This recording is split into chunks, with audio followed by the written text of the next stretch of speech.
مع السلامة في أمان شيخنا الله ربي ارحم ربي روحنا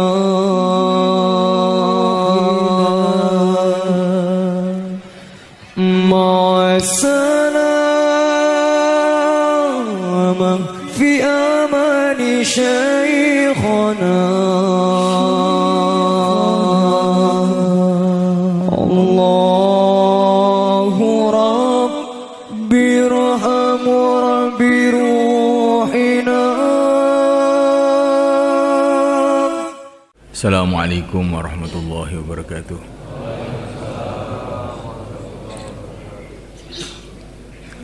Innal hamdalillah nasta'inuhu wa nastaghfiruhu wa nu'minu bihi wa natawakkalu alayhi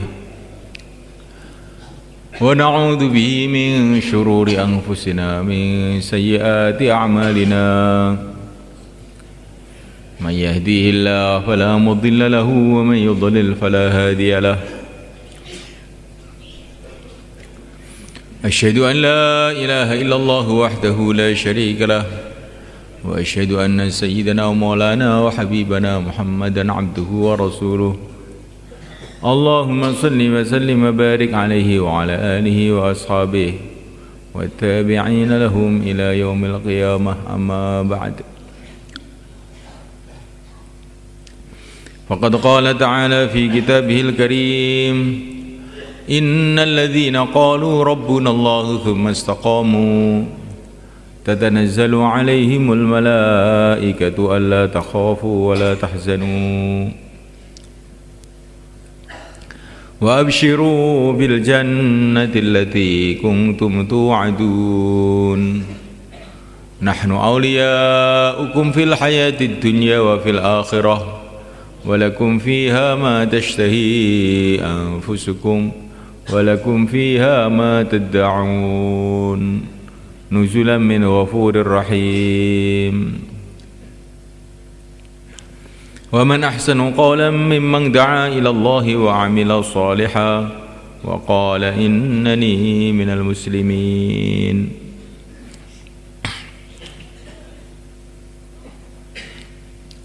Hadirin dimuliakan Allah SWT, setiap kita sholat kita diperintah oleh Allah melalui yang mulia Nabi Agung Muhammad SAW supaya kita ini berdoa, ihdinas siratal mustaqim siratal ladzina an'amta alaihim. Ya Allah, tunjukilah kami jalan yang lurus, jalannya orang-orang yang telah Engkau beri nikmat.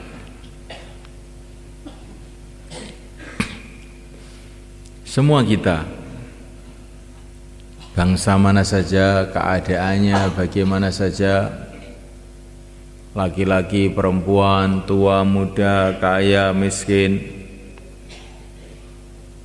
semua waktu sholat berdoa kepada Allah agar Allah memimpin kita, menuntun kita, sehingga kehidupan kita ini mengikuti jalan kehidupan orang-orang yang dikasih nikmat oleh Allah. Siapakah mereka? Telah disebutkan dalam ayat yang lain. Maksudnya adalah minan nabiyyin was-siddiqin wasyuhada was-salihin. Orang-orang yang dikasih nikmat oleh Allah, yang kita diperintah oleh Allah untuk berdoa, bercita-cita supaya hidup mengikuti jalan mereka, itu adalah para nabi pertama ini.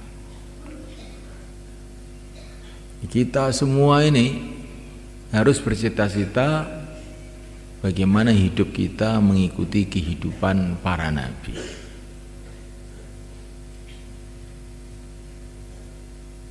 Baik kita ini kaya, miskin, ustadz, santri, petani, insinyur, profesor, siapa saja. Mohon kepada Allah supaya kehidupan kita ini mengikuti jejak kehidupan para nabi. Siapa yang ikut jejak kehidupan mereka, mengikuti kehidupan mereka, selamat, dapat ridha Allah. Yang tidak, dia akan celaka, mendapatkan murka Allah. Jadi kita di dunia ini bukan bebas sak maunya kita. Saya mau hidup model begini, saya mau hidup model begitu. Tidak bisa. Kamu ini hamba Allah, kamu ini ciptaan Allah, tinggal di bumi Allah, di bawah langit Allah, dalam waktu-waktu yang telah ditentukan oleh Allah. Sudah waktunya kamu akan dipanggil oleh Allah. Kalau kamu tidak mengikuti arahan Allah, kamu akan celaka.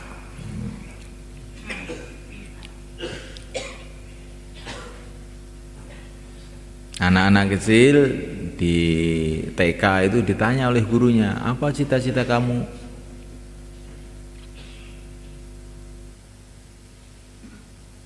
Ada yang mengatakan cita-cita saya ingin jadi raja, ingin jadi orang kaya, ingin jadi tentara, ingin jadi macam-macam. Anak-anak kecil ditanya sama gurunya begitu itu. Itu sebetulnya pertanyaan-pertanyaan yang bisa menipu. Tidak. Semua kita kecil, besar, tua, muda, cita-citanya harus satu. Bagaimana hidup kita itu mengikuti kehidupan para nabi.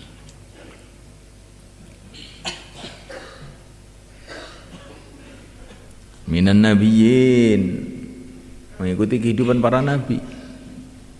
Wasiddiqin, kehidupan para siddiqin, kehidupan orang-orang yang mantap imannya.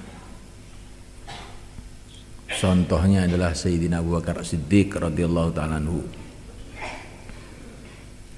Wasyuhada, ini yang ketiga, mengikuti kehidupannya orang-orang syuhada. Wassalihin, dan mengikuti kehidupan orang-orang soleh. Empat ini contoh kehidupan yang diridhoi oleh Allah, yang harus kita cita-citakan. Bagaimana kehidupan kita mengikuti kehidupan empat golongan ini. Bukan mengikuti timur, bukan mengikuti barat, mengikuti empat golongan itu.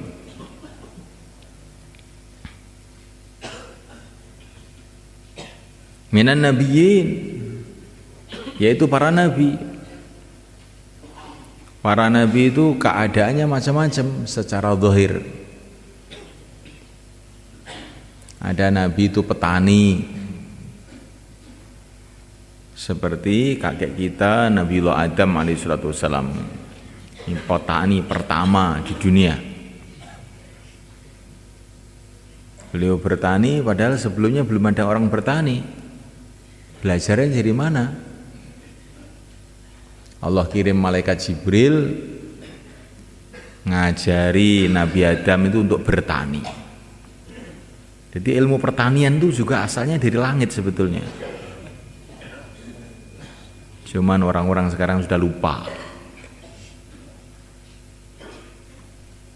Petani pertama itu seorang nabi.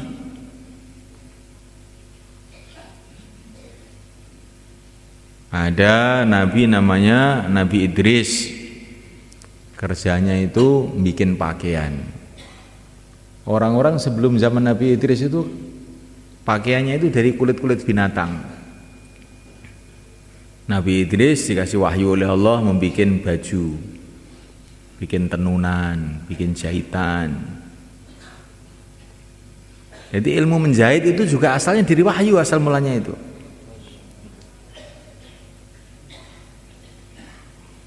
Ada nabi namanya Nabi Nuh. Beliau ini adalah nabi yang diperintahkan oleh Allah membuat kapal. Jadi pembikinan kapal, bagaimana membikin kapal itu asal mulanya itu dari wahyu. Wasna'il fulka bi'ayunina wa wahyina. Di Nabi Nuh itu bikin kapal dengan wahyu Allah. Bukan dari ITS, Institut Teknologi Surabaya, bukan.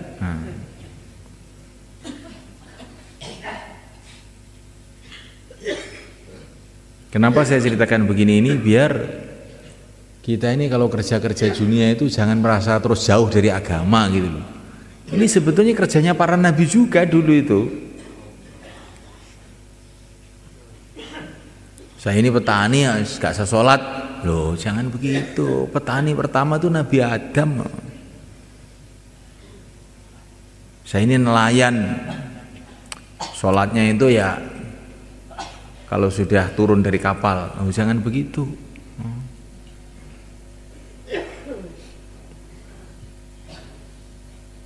Ada nabi itu pegawai negeri. Nabi Yusuf alaihissalam. Beliau ini adalah Menteri Ekonomi dan Irigasi di Mesir. Dan irigasi saluran-saluran air yang dibikin Nabi Yusuf itu sampai sekarang masih ada, sudah ribuan tahun itu. Masih ada. Jadi jangan gara-gara nurut banyu lali karo agama.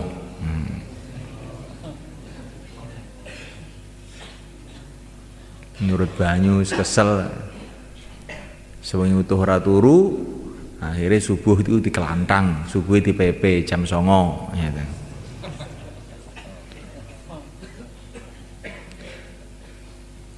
Jadi sudah mulaikan Allah SWT, para nabi, para rasul itu keadaannya itu macam-macam. Tapi semua mereka punya ciri khas.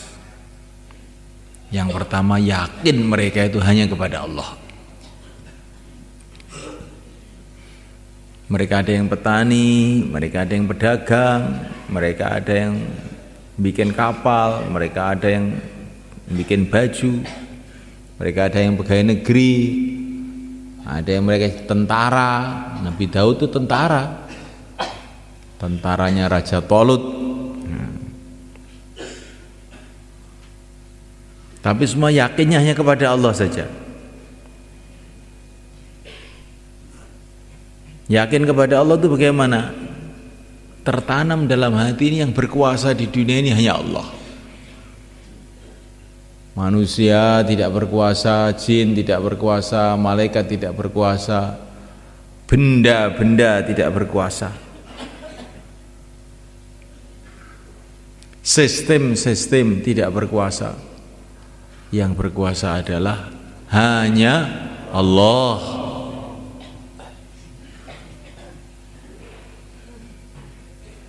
Bukan manusia yang berkuasa adalah yang menciptakan manusia. Bukan raja-raja yang berkuasa yang menciptakan raja-raja. Bukan sistem-sistem yang ada di dunia ini, sistem yang ada dalam matahari, bulan, tumbuh-tumbuhan, bukan itu yang berkuasa. Yang berkuasa adalah Allah yang menciptakan sistem-sistem itu.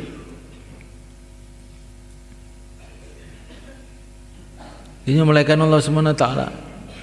Apa saja yang ada di alam semesta ini hanyalah makhluk diciptakan oleh Allah.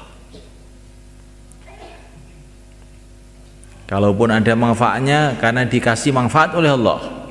Kalau ada mudaratnya karena dikasih mudarat oleh Allah. Kalau dia berjalan karena dijalankan oleh Allah. Semua, mulai yang besar-besar matahari, bulan, Allah yang menjalankan, sampai yang kecil-kecil, atom-atom, elektron-elektron, Allah yang menjalankan.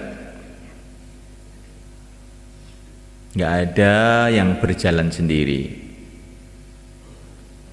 Semua dijalankan oleh Allah. Dialah yang menciptakan, dialah yang menjalankan. Dan kalau Allah SWT menjalankan apapun, tidak perlu dengan siapapun, dan tidak perlu dengan apapun.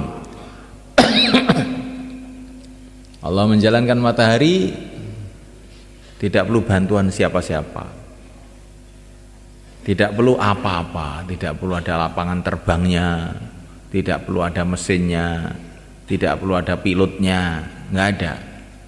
Kalau menghendaki matahari jalan, ya jalan, sejuta tahunnya jalan terus.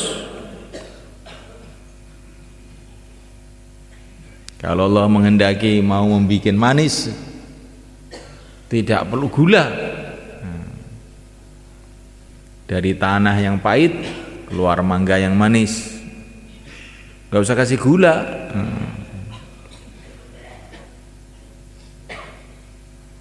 Semua dari tanah, mangga dari tanah, manggis dari tanah, kelapa dari tanah, rasanya macam-macam, bahannya satu, tanah. Jadi kalau Allah itu menghendaki bahan satu bisa macam-macam. Dari tanah keluar pohon-pohon, dari tanah keluar buah-buahan, dari tanah keluar manusia ini juga. Manusia yang dari tanah, manusia dari bayi, bayi dari tetesan air mani, tetesan air mani dari makanan, makanan dari tanah. Kucing juga dari tanah, tikus juga dari tanah, manusia juga jadi tanah. Bahannya sama, jadi berbeda-beda menurut kehendak Allah. Terserah Allah.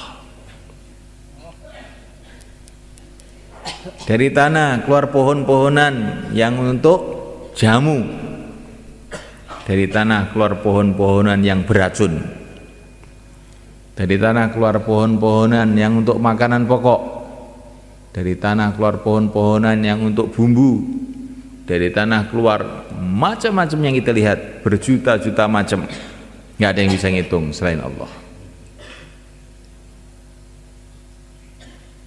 Ya Allah itu kalau mau bikin baik itu mudah saja bagi Allah, kalau mau bikin buruk juga mudah saja bagi Allah. Allahumma la sahla illa ma ja'altahu sahla wa innaka ja'alta haznan sahla idza syi'ta. Ini masuk doa yang diajarkan kepada kita. Ya Allah, tidak ada yang mudah kecuali yang Engkau bikin mudah. Bila Engkau kehendaki, yang sulit pun jadi mudah. Ya Allah, mudahkanlah urusan-urusanku. Kalau Allah mudahkan, yang sulit jadi mudah. Tapi kalau Allah sulitkan, yang sulit pun jadi tambah sulit, yang mudah jadi sulit. Maka manusia itu bergantung kepada Allah. Itulah yang ada dalam hati para nabi, bergantung hanya kepada Allah saja. Jangan bergantung kepada benda-benda. Benda-benda itu terserah Allah, bisa bahaya, bisa manfaat. Harta bisa manfaat, dengan harta kita bisa bahagia, bisa ini, bisa begitu, bisa tentram. Tapi bila Allah menghendaki, bisa saja dengan harta kita jadi susah. Hartanya banyak tapi susah terus. Dengan mobil bisa jadi baik, saya sampai ke Surabaya, ke Madiun, bisa pula jadi sebaliknya. Dengan mobil masuk jurang, masuk kalen. Nah. Jangan yakin dengan mobil, pokoknya saya punya mobil beres. Oh, belum tentu. Banyak orang yang punya mobil celaka sebab mobilnya.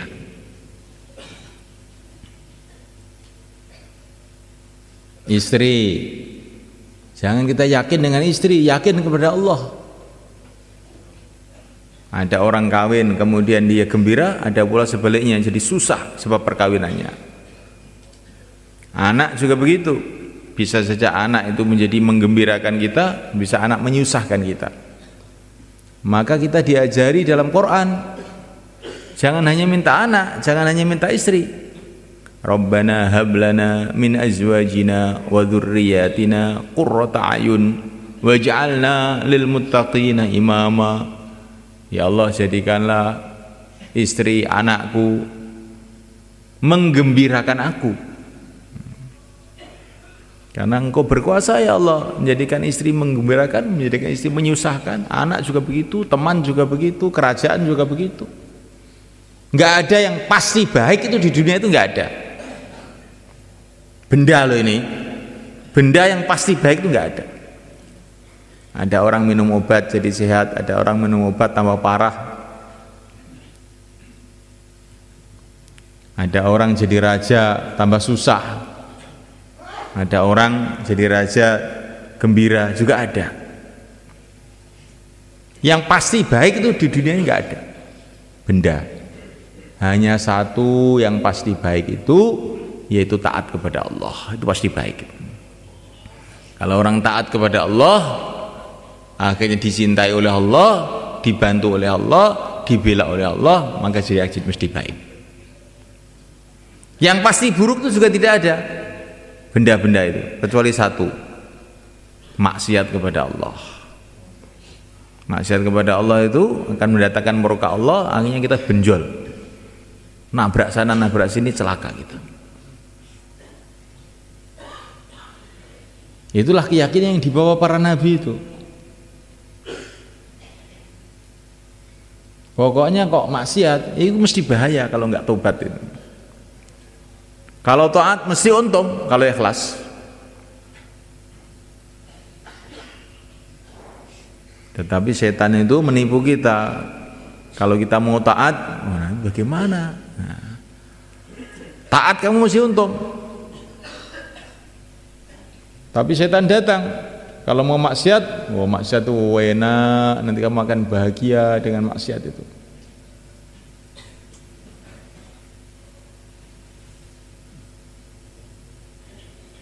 Assalamualaikum Pak, lihat saya Pak, ya, insya Allah. Melihat orang ngaji dapat pahala, melihat televisi dosa.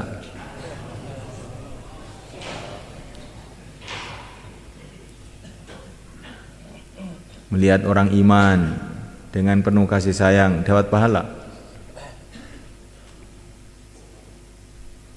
Laki-laki sama laki-laki loh, laki-laki melihat perempuan bukan mahram dosa. Ini harus tahu nih, bukan sembarang melihat.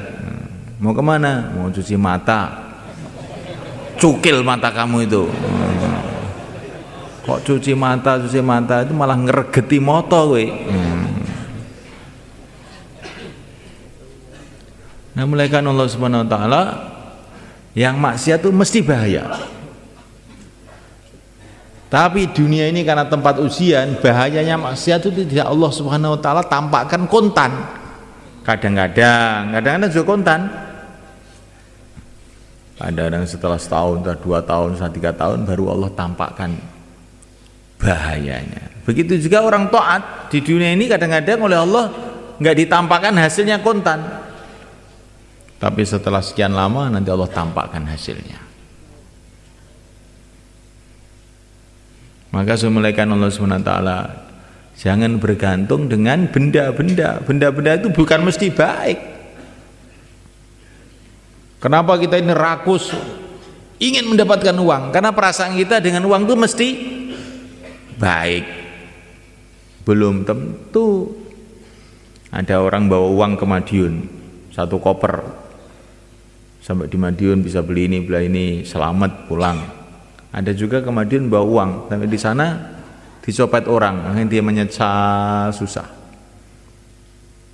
Ada juga yang datang ke Madiun bawa tas isinya uang, dilihat perampok, buki setengah mati, diambil uangnya. Ini gara-gara uang juga. Gara-gara uang digebukin orang, gara-gara uang bisa enak. Jadi jangan yakin sama uang.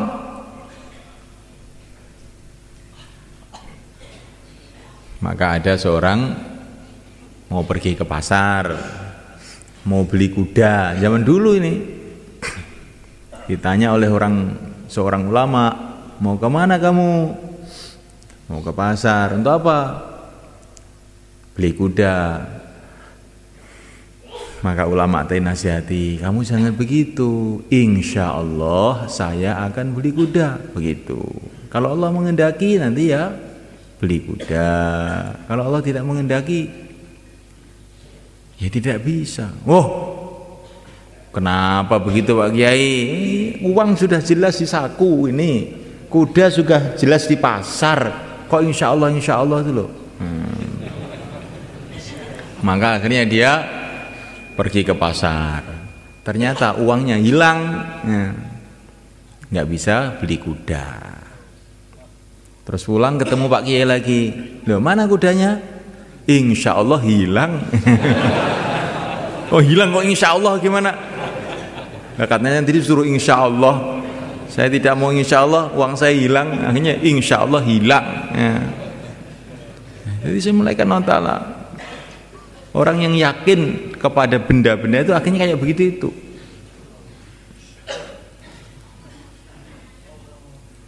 Pelajar ini tahun ajaran baru, pikirannya kalau saya dapat ijazah sudah pasti hidup saya itu sukses. Oh belum tentu.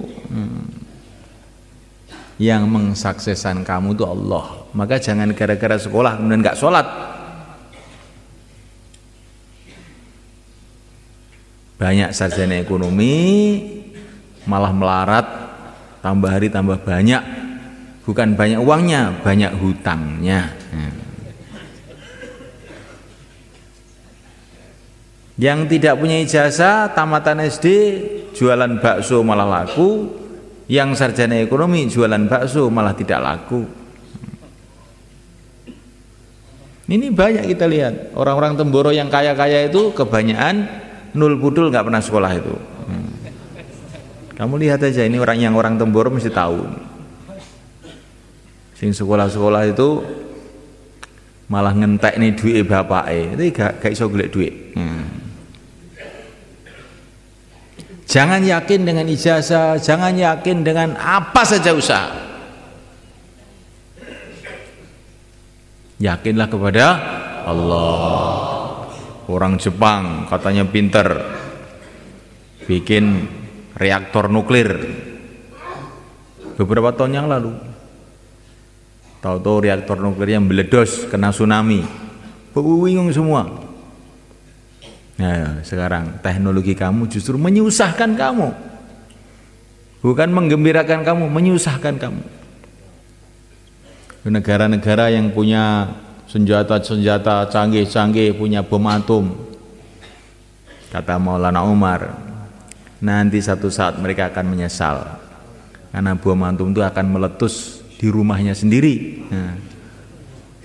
Maka orang-orang yang nggak punya bom atom, alhamdulillah kok saya tidak punya bom atom, punyanya kacang atom aja.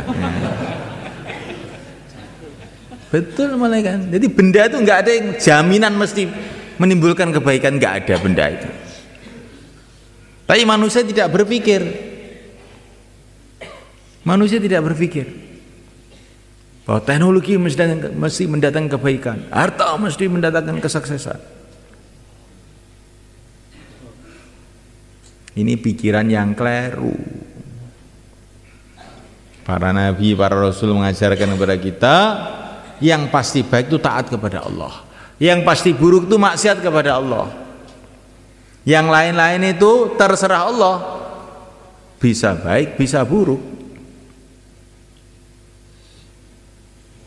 Maka yang penting hidup manusia itu taat sama Allah, itu aja yang dipikirkan. Bagaimana saya taat kepada Allah?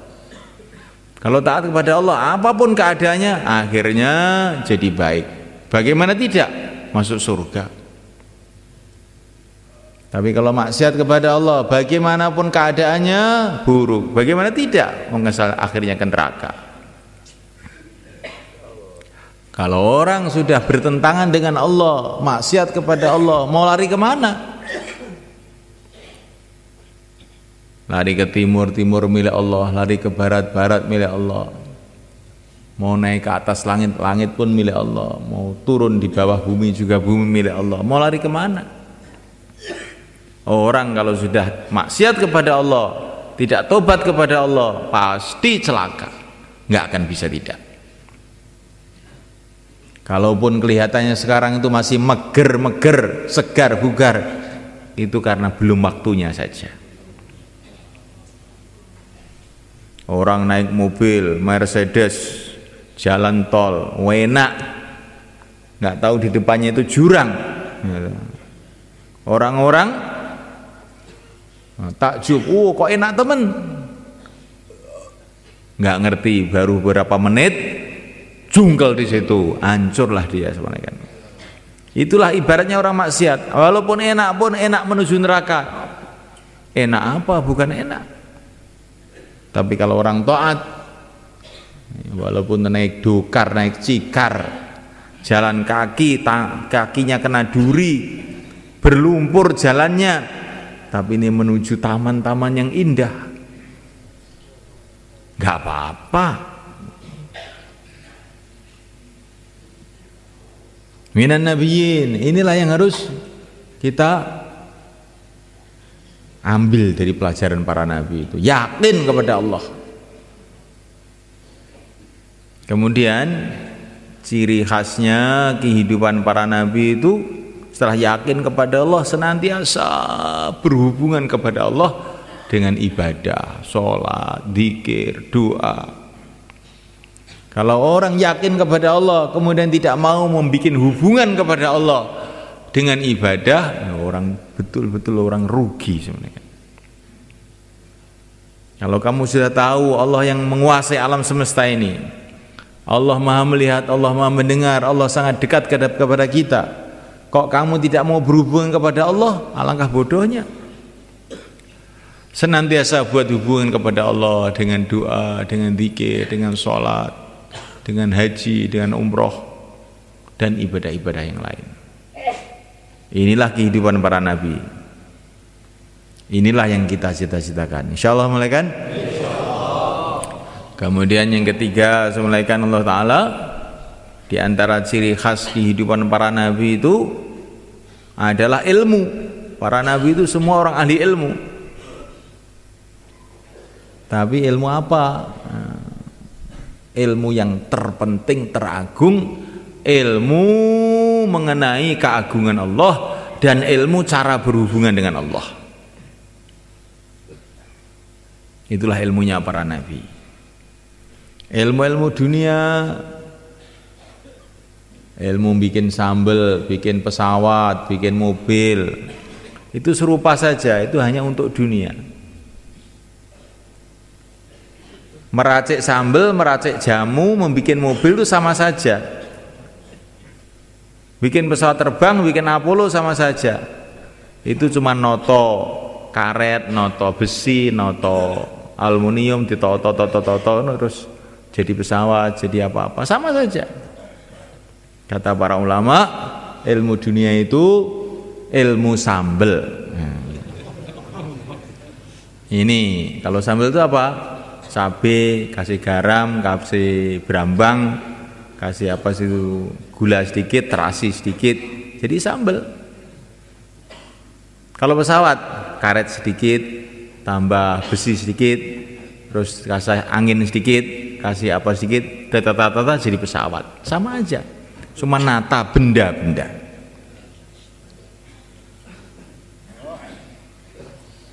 Ini kalau orang insinyur digitukan mungkin marah.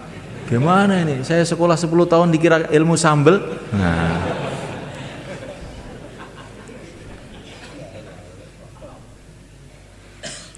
Nah, mulaikan Allah Subhanahu wa taala. Memang begitu itu kalau kita renungi, cuman ilmu menata benda-benda. Ya, kalau ilmu yang ilmunya para nabi itu bukan ilmu menata benda-benda, ilmu bagaimana kita hubungan dengan Allah yang menciptakan seluruh benda. Nah, ini beda ini. Nah, kita ini harus semuanya belajar ilmunya para nabi ini. Insyaallah malaikat. Taklim dihidupkan di rumah kita, di masjid kita, di kantor kita, di pasar kita. Hidupkan taklim supaya kita tahu nilai hubungan kepada Allah. Sekarang kita tahu nilainya mobil, nilainya tempe, nilainya ini, nilainya itu, nilainya kayu. Tapi nilainya sholat, nilainya puasa nggak tahu. Akhirnya nggak mau puasa, hanya sholat males, nggak tahu nilainya. Seperti anak kecil nggak tahu nilainya intan, dikira intan itu sama aja dengan kaca. Begitu juga umat manusia sekarang ini tidak tahu nilai amal, sehingga amal itu dikira apa hasilnya, nggak ada apa-apanya. Si anak kecil dikatakan ini kaca harganya 5.000, kalau ini intan harganya 500 juta. Orang gila katanya. Apa? Sama-sama meling-melingnya saja, sama-sama nggak manis, sama-sama nggak bisa dimakan. Kenapa ini jadi 500 juta? Kenapa? Karena kamu tolol. Jadi semulaikan Allah Subhanahu Wa Taala, maka taklim kita hidupkan semulaikan, supaya kita tahu nilainya hubungan dengan Allah, nilainya amalan. Kita Ramadan, sebentar lagi akan Ramadan. Ada orang tuh Ramadan karena ikut-ikutan, ada Ramadan karena tahu nilainya Ramadan. Kalau Ramadan ikut-ikutan itu gimana? Malam pertama masjidnya penuh sampai belakang. Malam kedua kurang satu sop. Malam ketiga, keempat kurang. Nanti kalau akhir Ramadan tinggal imamnya sama makmumnya. Karena ikut-ikutan. Lah kamu kok nggak ke masjid lagi tuh? Sudah capek. Ini sudah hari raya. Sebentar lagi waktunya bikin kue. Bukan waktunya tarawih ini sekarang ini. Mau beli baju. Ini amal karena ikut-ikutan. Tapi kalau amal karena tahu nilainya amal, maka awal Ramadan sungguh-sungguh, malam kedua tambah sungguh-sungguh, akhir Ramadan ini barokahnya tambah banyak, tambah sungguh-sungguh. Masih muda sungguh-sungguh, tambah tua sudah mengkis mengi, amalannya tambah sungguh-sungguh. Mumpung masih bisa amal ini. Bukan suruh amal, aku wis tuwek ngamali bagiane cah nom-nom. Aku tak nang omah karo ngelinting bako iki wae. Lho, iki amal krana elu-elu dadi ngono kuwi. Kalau amal tahu nilainya amal, tambah tua tambah gentileng, tambah tua tambah sungguh-sungguh, tambah capek tambah gembira. Nabi mengatakan tambah capek pahala tambah banyak. Innama ajruki ala qadari nasabiki, kata Nabi kepada Sayyidah Aisyah radhiyallahu ta'ala anha, pahala kamu menurut capek-capek kamu. Kenapa kamu ngantuk? Karena capek, Pak. Kamu dengarkan bayan karena ikut-ikutan. Kalau dengar bayan karena tahu nilainya amal, tambah capek, tambah melek. Kalau capek ngantuk, itu amal ikut-ikutan. Ini pentingnya ilmu sama mereka. Nah, mulaikan Allah Ta'ala, dan diantara ciri khas kehidupan para nabi adalah dakwah. Nabi itu bukan hanya ibadah sendiri, tapi ngajak orang untuk ibadah. Bukan hanya iman, tapi ngajak orang kepada iman. Seluruh para nabi orang-orang ahli dakwah, siang dan malam mengajak manusia dengan penuh kasih sayang dan kesabaran ketabahan. Inni da'utu qaumi laila wa nahara, siang malam tidak peduli. Kita pun harus bercita-cita seperti itu, insyaallah. Kan? Di mana hari kita tidak ajak-ajak orang, kita harus istighfar. Ini hari ini saya menyeleweng dari jalannya para nabi. Jadi dakwah ini bukan istilahnya itu acaranya orang Temboro, acaranya orang Pakistan, acaranya orang Jakarta, bukan. Ini dakwah itu amalannya para nabi. Semua kita harus usaha dengan sungguh-sungguh supaya kehidupan kita itu kehidupan dakwah. Insyaallah kan? Dakwah itu bukan ceramah. Dakwah itu ngajak kepada Allah, ngajak supaya orang itu ingat pada Allah, taat kepada Allah, itulah namanya dakwah. Ketemu teman kita yang lagi sibuk dalam urusan-urusan, Pak, dunia ini tidak lama, sebentar lagi akan kita tinggalkan semua. Kesuksesan kita, kemuliaan kita bukan kalau kita mendapatkan dunia. Dunia semua akan kita tinggalkan. Kesuksesan kita kalau kita ini bisa menggunakan dunia kita ini untuk taat kepada Allah. Bagaimana caranya? Caranya kamu keluar 4 bulan untuk latihan menggunakan dunia untuk taat pada Allah. Bagaimana, Pak? Insyaallah. Begitu semalakan. Dakwah ini tidak menyuruh orang meninggalkan dunia. Bukan.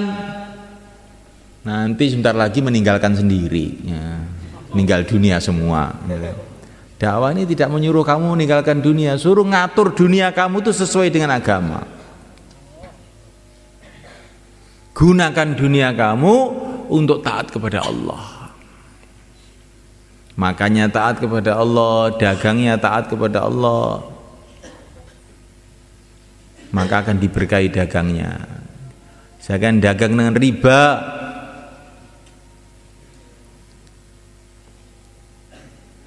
Katanya sekarang kalau riba itu istilahnya apa? Bunga. Itu bukan bunga, itu racun. Itu bukan bunga tapi itu racun. Tapi setan tuh memberi nama yang indah. Ini bunganya sekian. Ini bukan bunga, racunnya sekian. Begitu. Saya mau nitip uang saya di bank ini, racunnya berapa, Pak? Gitu tanyanya. Bukan bunganya. Setan tuh pandai melakukan barang-barang buruk dikasih nama yang baik-baik. Barang baik dikasih nama buruk. Itu kerjanya setan itu. Maka kita jangan mau ditipu. Jadi semulaikan Allah SWT, para nabi itu semua siang malam dakwah. Di lingkungannya masing-masing. Kecuali satu nabi, yaitu pimpinannya seluruh nabi, nabi kita Nabi Agung Muhammad SAW. Beliau bukan dakwah di lingkungannya saja, dakwah seluruh alam. Maka kita pun dakwah seluruh alam. Bagaimana caranya? Jamaah mengeluarkan jamaah. Jamaah 3 hari mengeluarkan jamaah 3 hari. Jamaah 4 bulan mengeluarkan jamaah 4 bulan. Jamaah keluarkan jamaah, itulah namanya dakwah seluruh alam. Maka kalau ada jamaah-jamaah datang ke masjid kita, kamu tanya, ini jamaah ini mau mengeluarkan jamaah kapan? Kalau mereka jawab, ini belum ada musyawarah, wah kamu itu berarti belum ada fikir alam, belum ada fikirnya Rasulullah. Kamu harus tobat kamu ini. Seminggu lagi kirimkan jamaah, 10 hari lagi bentuk jamaah. Baru itu namanya fikir seluruh alam, jamaah mengeluarkan jamaah. Insyaallah mulai kan? Jadi fikir seluruh alam itu bukan kita suruh muter seluruh alam, ini nggak bisa, cepot kaki kita. Jamaah keluarkan jamaah, getok tular, gampang, tidak sulit. Setiap jamaah keluarkan jamaah. Nanti habis bayan ini, nanti akan ada tashkil, keluarkan jamaah.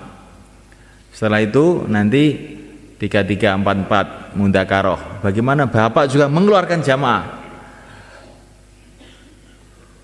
Teman-teman kita ini kita ajak bicara, ayo kita keluar 4 bulan, 40 hari, atau berapa saja, kita berangkat sekarang.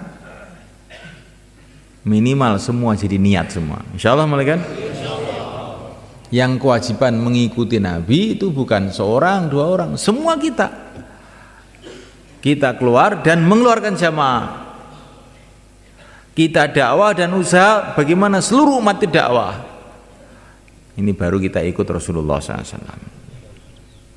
Ini kehidupan para nabi.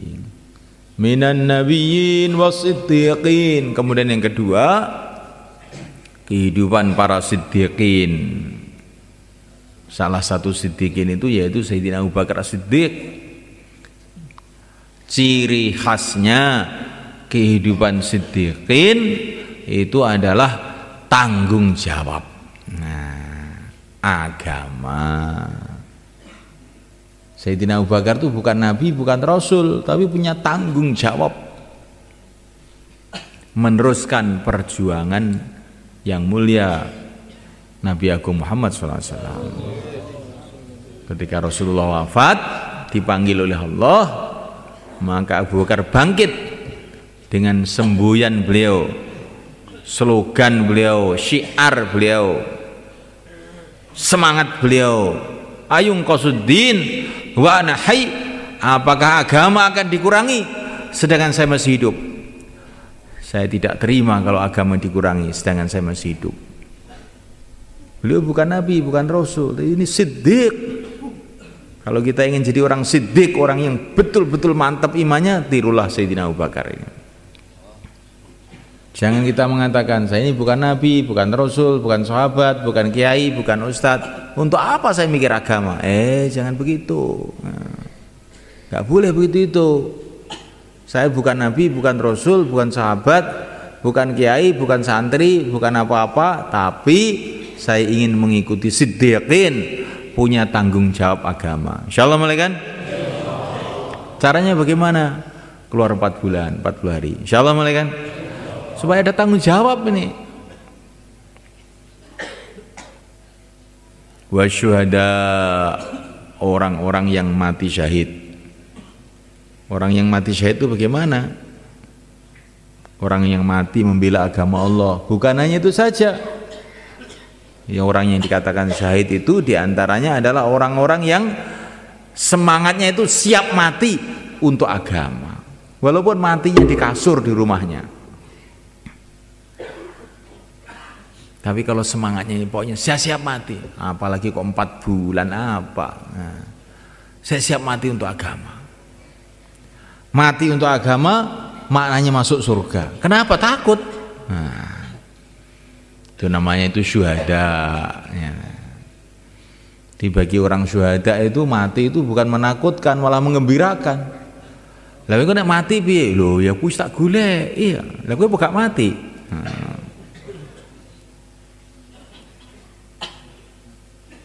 Para sahabat itu begitu semua kan, semangat ingin mati dalam memperjuangkan agama itu, masya Allah, mereka gembira. Bahkan mereka itu doa, ya Allah matikan saya dalam perjuangan, matikan saya dalam perjuangan. Ini syuhada namanya. Wassalihin, orang-orang soleh. Yang keempat, kita ini harus bercita-cita jadi orang soleh. Orang soleh itu bagaimana? Orang yang dalam urusan apa saja mengikuti syariat, mengikuti aturan. Kalau dia sebagai ayah ya punya tertib syariat, bagaimana menjaga anaknya, menjaga keluarganya, memikirkan mereka, itu namanya orang soleh. Tapi kalau orang sebagai ayah nggak ngurus keluarganya, itu bukan soleh. Dia sebagai petani, pertaniannya mengikuti syariat, waktu panen bayar zakat, ini orang soleh. Dia jadi buruh tani, nggak apa-apa jadi buruh tani, tapi jadi orang soleh. Bukan waktu macul terus duduk aja ngerokok gudang garam. Setelah sore minta gaji 50.000. Kamu itu digaji untuk ngerokok apa untuk macul? Untuk macul. Lah kamu kok ngerokok? Berarti gaji kamu itu haram itu. Kamu itu nipu. Kalau ngepiok ya, maka padinya yang bagus-bagus untuk saya. Yang jelek-jelek gabuk-gabuk berikan kepada pemilik sawah. Ini namanya tidak soleh. Pokoknya apa saja yang tidak pakai aturan syariat itu namanya nggak soleh. Naik bis beli tiket bis. Tiket itu untuk orang apa untuk barang? Untuk orang. Terus kamu naik ke bis, bawa beras 1 kuintal, ayam 1 kerdus.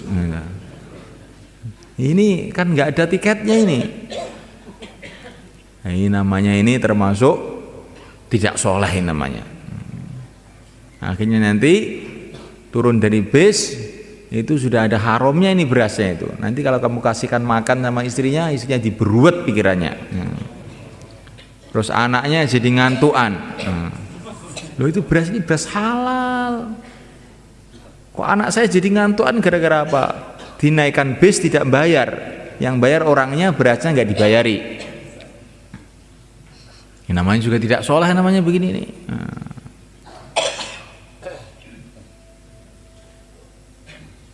Maka kita semuanya mengikuti aturan syariat. Insyaallah malaikat. Apa saja tanya kepada para ulama, ini aturan syariatnya bagaimana? Kalau tidak, kita ini perasaannya berbuat kebaikan padahal berbuat keburukan. Pergi haji ke Mekah sudah ditulisi di anunya itu, tiketnya ditulisi ini hanya boleh bawa barang 20 kilo, tapi bawa pulang 50 kilo. Akhirnya sama pegawainya pesawat itu nggak boleh, jangan banyak-banyak, ini 20 kilo saja. Nggak apa-apa, udah saya kasih uang 100.000, diam aja ya. Nah, haji mabrur itu, haji mabur we. Gimana ini semua kan? Maka kata para ulama, kalau kamu naik onta haji tetapi bekalnya haram, makanannya haram, yang haji ontanya bukan orangnya. Yang haji ontanya bukan orangnya. Karena kalau onta itu makan haram itu nggak apa-apa. Bukan manusia itu nggak ada haramnya. Yang haji unta kamu, sedangkan yang naik unta tidak haji. Jadi semulaikan Allah SWT ini 4 golongan inilah yang kita minta dalam sholat supaya kita ikut mereka. Para nabiyin, para siddiqin, para syuhada, para solehin. Insyaallah semulaikan. Kalau kita mengikuti jalan mereka, maka Allah ridha kepada kita. Kalau kita diridhoi oleh Allah, kemana saja akhirnya beruntung mereka. Hidup kita di dunia akan berkah, hidup kita di akhirat di surga Allah. Jangan kita kira bahwa mengamalkan agama ini hasilnya di akhirat saja, tidak. Di dunia ini pun kalau kita amal agama dengan benar, Allah akan datangkan kebaikan-kebaikan, barokah-barokah, ketenteraman, ketenangan, kerukunan. Belum dikubur akan lebih nikmat lagi. Di padang mahsyar lebih senang lagi. Di surga, di sanalah tempat yang sempurna, di mana kita akan menghadap kepada Allah. Allah ridho kepada kita ridho kepada Allah. Insyaallah mulaikan. Mau kemana kita ini? Mau kemana? Siapa yang cuma satu, mau ke akhirat sebenarnya. Itulah program Allah untuk kita. Semua kita mau ke akhirat. Apa persiapan kita? Semua kita akan menghadap pada Allah. Apa persiapan kita? Semua kita akan mati. Apa persiapan kita? Urusan kehidupan kita siapkan semua. Ini mau mantu, ini mau nyunat nih, mau bangun rumah, mau ini, mau semua kita siapkan. Ini perkara yang pasti kita kerjakan. Kematian tidak pernah kita siapkan.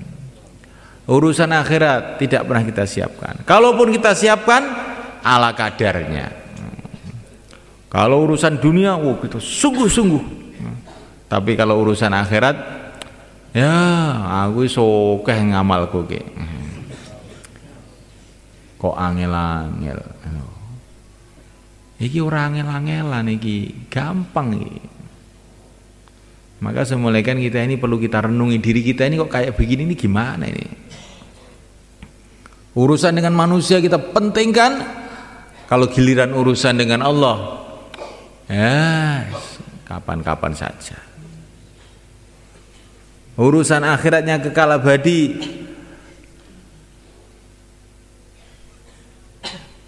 kita cuekkan. Nah, tapi urusan dunia yang cuma 60 tahun, 70 tahun kita habis-habisan. Ini adalah satu kerugian besar. Sebelum datang mati menjemput kita, sebelum datang malaikat Israel untuk menuntun kita menuju Allah, kita sekarang bikin persiapan. Insyaallah malaikat. Apalagi sebentar lagi kita akan Ramadan. Kalau kita keluar di jalan Allah waktu Ramadan, maka Ramadan kita akan berlipat ganda pahalanya. Kalau kita keluar di jalan Allah waktu Ramadan, keluar kita juga berlipat ganda, tidak seperti biasanya. Maka sebaik-baiknya waktu untuk keluar itu adalah bulan Ramadan. Maka yang mau keluar 4 bulan silahkan berdiri ke selatan. Monggo.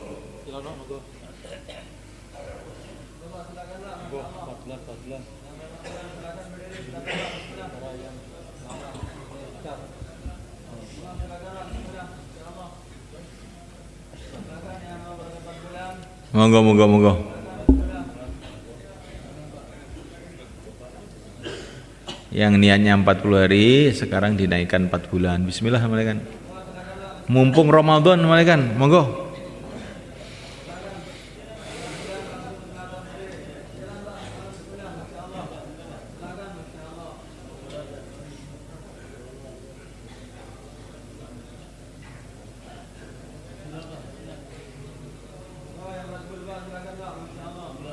Semua mikir untuk mengeluarkan jamaah. Ustadz yang hadir, yang tadi habis asar baru ditarghib tadi apa tadi? Mana itu makhluk-makhluk itu?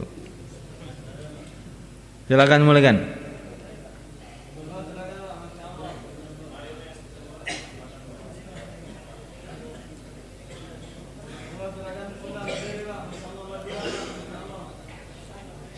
Gak usah takut semulaikan.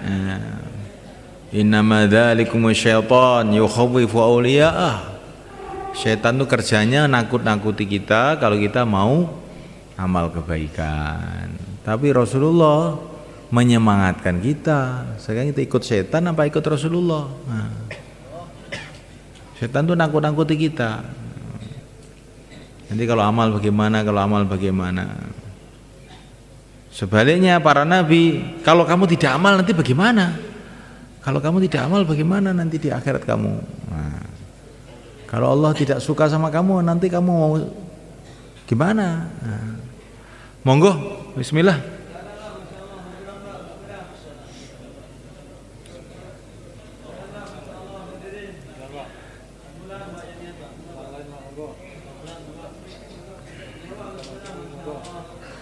Sekarang 40 hari, bismillah. Kalau 40 hari ini semua, monggo. Sekarang berangkat supaya nanti hari raya sudah di rumah, monggo. 40 hari, jumeneng, monggo. Tangluh dino, monggo, jumeneng, bismillah.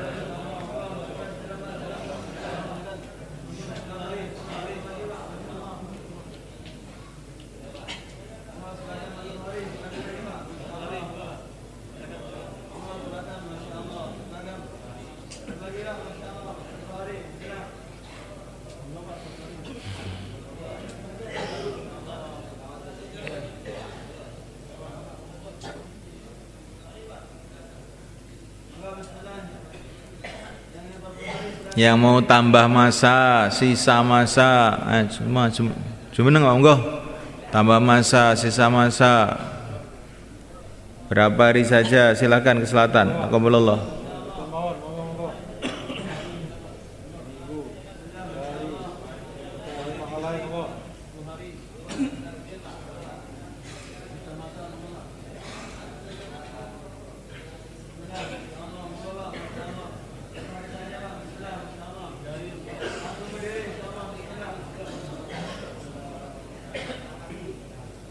Pikir, ikut mikir ini.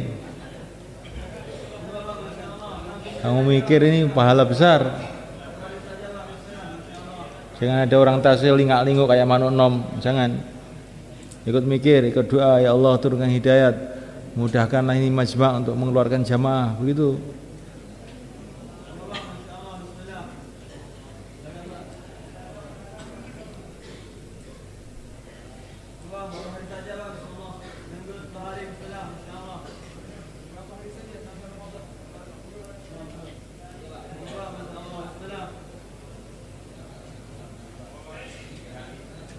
Sebaik-baiknya persiapan Ramadan adalah dengan amal. Monggo, misalnya.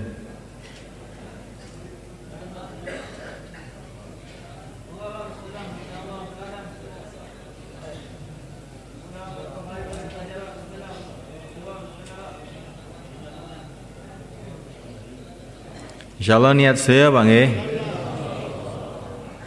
Aja ngadeg dhisik. Nggih, sapa sing ngadeg mboten oleh. Nggih, lungguh mawon riyen. Wayah kon ngadeg ra gelem ngadeg, kon lungguh malah ngadeg ya wong iki.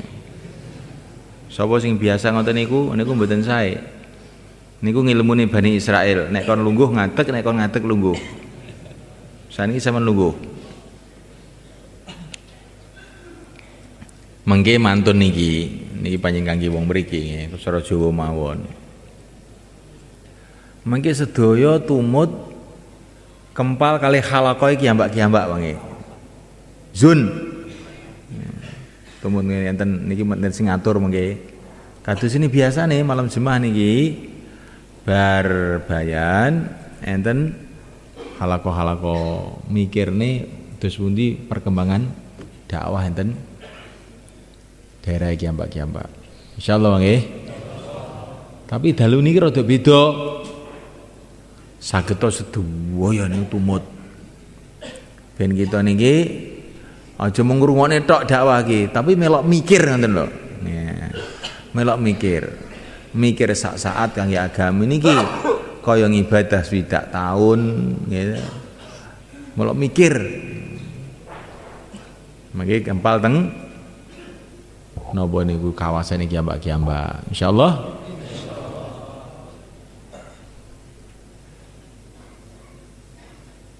nggih pun ngoten-ngoten saya tumut laporan-laporan keng halaqah mangke saweg salat Isya sareng-sareng terus taklim akhir gitu. Mantutan akhir napa? Iktikaf. Mangke tengah dalu tangi ndonga nangis teng Gusti Allah. Ya Allah kula niki mboten saged napa-napa ya Allah.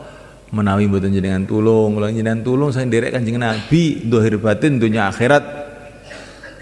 Ngoten tangise. Jenengan tulung anak kula, putu kula, kanca-kanca kula, umat iki sedaya nderek Kanjeng Nabi zahir batin dunya akhirat. Insyaallah Bang nggih. Niki malam Jumat niki malam iktikaf, malam donga, malam nangis. Ampun ngantos mboten iktikaf rugi nih gitu nih. Niki iktikaf ini termasuk amalan sing sakniki umat Islam niku pun mboten patek kenal kalih iktikaf niki. Niki kita gusangaken nih ganjarane akeh. So kita iktikaf ngangge adab tidur sedaya. Insyaallah. Saderenge niku sedaya sakniki tiga-tiga sekawan-sekawan napa wau sing jenengan mirengaken jenengan baleni. Terus ditaskil. Sinasil gentenan, wau sinasil kula sani sinasil jenengan. Kadang-kadang luwih mandi jenengan masalahe. Monggo tiga-tiga sekawan-sekawan, monggo. Aja sing ngadeg, nggih. Tiga-tiga sekawan-sekawan.